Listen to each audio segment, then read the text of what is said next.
Hey people, how are we doing? Okay, let's dive in. Welcome. So, I've been doing these recordings privately, but I'm gonna start making them some of these public. So if you're watching this, it's public. So hello, or heaven up. So I want to talk today about something that's happened and that's challenging me, and so maybe by talking about it and sharing, it will help, maybe help myself and hopefully help whoever's watching. I'm just in a random spot near some abandoned beehives. See if I can move the camera a bit. Yeah, so that's pretty cool. Um, Probably not allowed to be here, but anyway, here we are. Um, Finding a quiet spot in a city of 10 million people. Anyway, so yeah, the topic of today is dealing with being let down by people, and I've been reflecting on this. Like, it's always challenging to deal. People are always going to be challenging to deal with. Like, I'm sure I'm challenging to deal with, and other people are challenging. It's the number one skill to have to be able to deal with people. I think even in business, I think it's like 80% is people is people skills. So I do believe over time we can improve, and we can improve how we react to the situation. You know, the how we're not in control of other people or their actions. Of course, we're not with free will and all that, but we are in control of ourselves and our own actions and how we react to certain situations. So yeah, that's always worth keeping in mind. I think I heard David Guam describe it as the pause. So after something happens that like triggers an emotion, you just take a breath. You just don't do anything and just go. Easier said than done, of course, in the moment. So yeah, I'll just discuss. I'll just discuss what's been challenging me. So I woke up to a text today of a friend cancelling on me for tonight after we'd planned to meet tonight. And the reason was it's a work event that she's been asked to go to by a boss. So yeah, obviously it's not very nice to get cancelled on. No one wants that. You know, it's challenging for all of us. And for me, yeah, it was obviously when you look forward to seeing your friends, and then when they cancel, it's not ideal. So I've been reflecting on the best way of dealing with this today. So my first instinct was to actually say, "Oh, it's okay, don't worry about it," kind of thing. But as I've been walking out in nature and having a think, it's just like, actually, it's worth noting, like, my actual feelings about it. And it was actually, oh, I'm actually disappointed about this.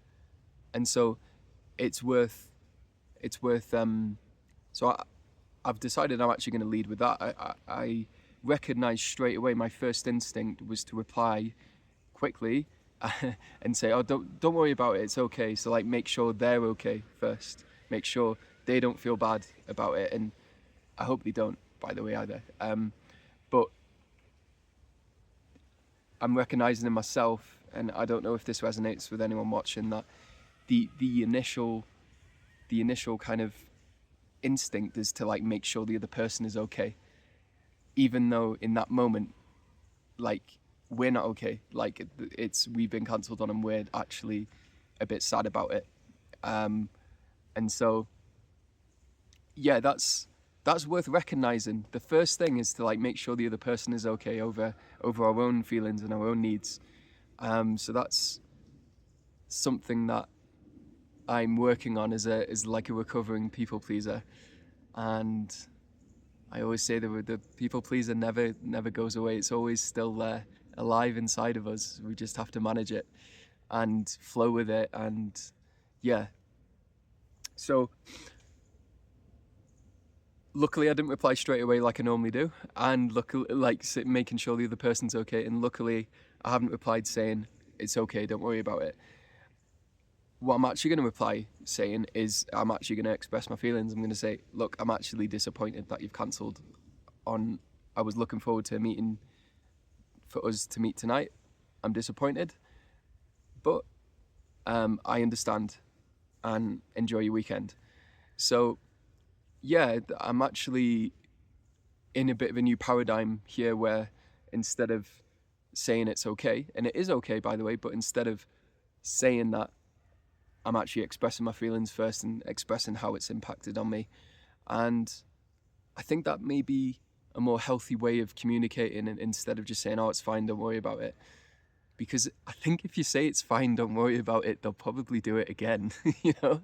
But if you say, actually, oh, that hasn't been great for me, that happening, you know, and then I think there might be more care around it in future. So yeah, I just think, so yeah, I'll see how this goes. I was just wanting to share and see what people think of that. I was going to ask AI, what's a good way of dealing with people cancelling on you? But I wonder if maybe in the comments you can tell me, like, how do you deal with people cancelling on you?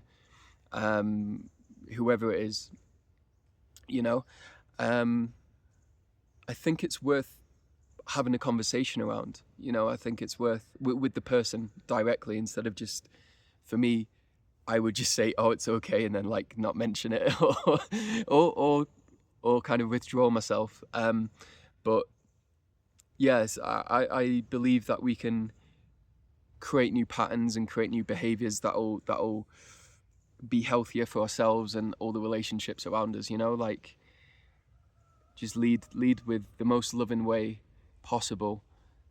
Because I've been thinking about this today. Like the most important thing in the world is our relationships. That they are the most important thing.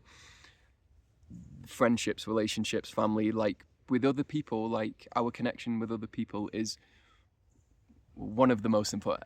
Our connection with ourselves is actually the most important thing, and then it's connection with the world and people. So apparently the longest, or the biggest longevity indicator is our relationships with other people. So yeah, it's very important, and we're gonna have people in our lives all the time. So yeah, it's always good to know, okay, how can we create the most healthiest, beautiful, loving dynamic between people, you know? So,